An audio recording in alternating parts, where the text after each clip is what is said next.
आई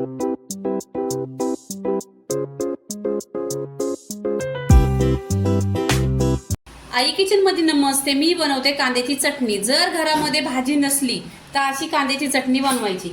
इथे गॅसवर कढई ठेवलेली आहे, त्याच्यामध्ये जिरं टाकायचं। जिरं छान असं तडतडलं पाहिजे।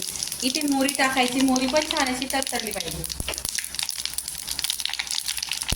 इथे 4 कांदा घेतल्यात कट करून।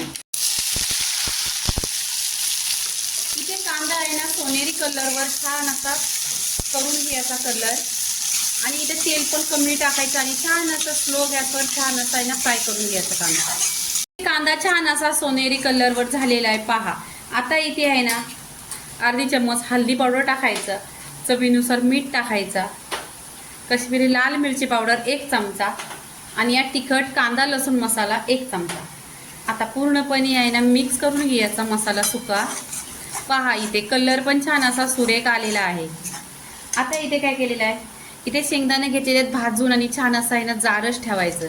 हे दाताखाली आहे ना छान येतात, आणि कांद्याची आणि शेंगदाण्याची चटणी 1 नंबर लागते।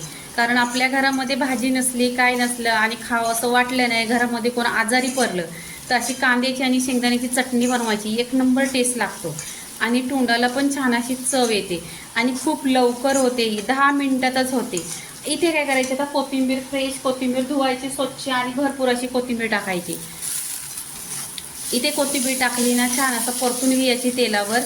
पहा खुशबू पण 1 नंबर येतो। ही तुम्ही डाळ भात किंवा भाकरी बरोबर खाल्ली ना तरी पण 1 नंबर लागते। आता इथे आहे ना पूर्णपणे झालेली आहे, गॅस बंद करायचा आणि प्लेटमध्ये काढून घ्यायची। कांद्याची आणि शेंगदाण्याची चटणी इथे पूर्णपणे झालेली आहे। लाईक करा, शेअर करा, सबस्क्राईब करा आणि नेहमीच खात राहा। धन्यवाद।